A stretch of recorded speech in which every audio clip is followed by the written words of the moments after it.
The wind howled like a beast unleashed, tearing at his clothes, lashing against his skin and drowning out every sound except the roar of the storm.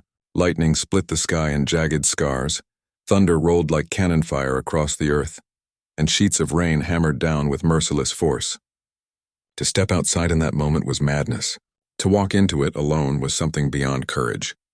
Yet he did. One figure, small against the fury of nature, pressed forward into the darkness with steady steps. His head was bowed, his body battered, but his will was unbroken.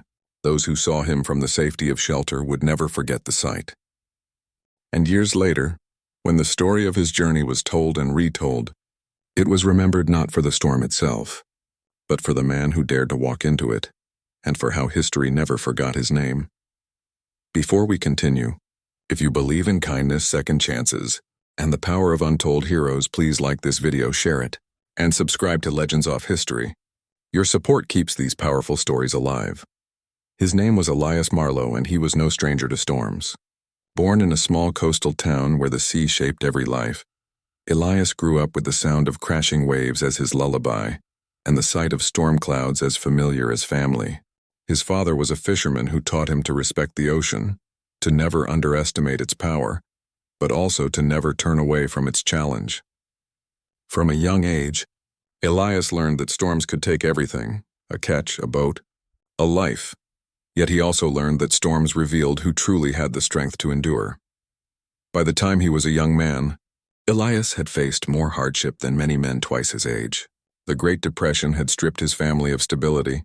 His father was taken by the sea one fateful winter night, and his mother fell ill shortly after. Elias, barely out of his teenage years, became the sole provider for his younger siblings.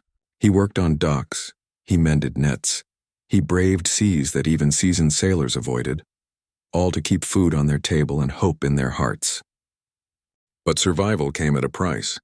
His hands grew calloused, his back bent under exhaustion, and his soul bore the weight of responsibility heavier than the storm clouds above him.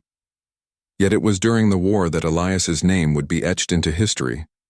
When conflict spread across the world, his country called for men to serve, not just on battlefields but in the silent, deadly waters where supply ships sailed under constant threat.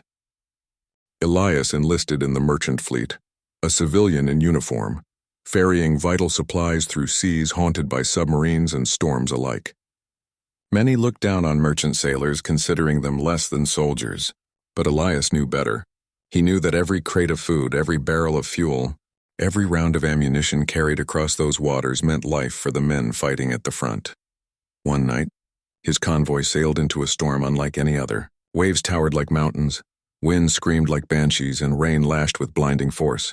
Panic spread as ships lost sight of one another, some veering off course, some vanishing beneath the waves. Amid the chaos, Elias's ship was struck by torpedoes. The explosion ripped through the hull, sending fire and smoke into the air. Men screamed as the vessel began to sink, swallowed by the raging sea. In the confusion, many froze. Others leapt overboard into certain death. But Elias stood firm. Though terror clawed at his chest, he forced himself to act. He dragged injured men across the slippery deck, lowering them into lifeboats, ignoring the searing pain of burns and cuts on his own body. When the last boat had been filled, there was no room left for him. He could have begged.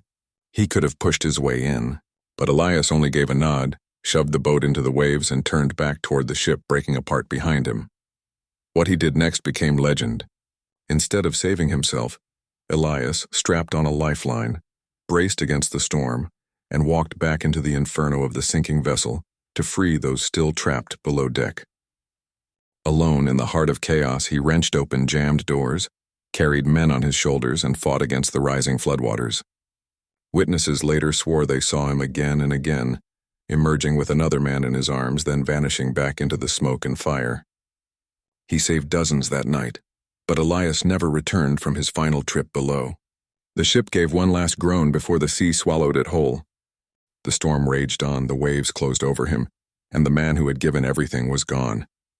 Yet his sacrifice was not lost. Survivors told his story, their voices trembling with awe. His name spread from ship to ship, from base to base, until even commanders and generals spoke of him with reverence. Elias Marlowe, the man who walked alone into the storm so others might live.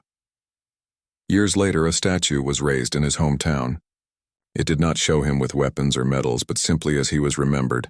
A man walking forward into the wind, shoulders squared, unyielding against the storm. Mothers told their children his story. Teachers spoke his name in classrooms, and sailors whispered it when storms rose around them. He had no grave, but his legacy lived in every life he saved, in every act of courage inspired by his memory. If this story touched your heart, please like, comment, and share this video. And if you believe heroes like Elias should never be forgotten, subscribe to Legends of History today. Special request, comment below. What does true heroism mean to you?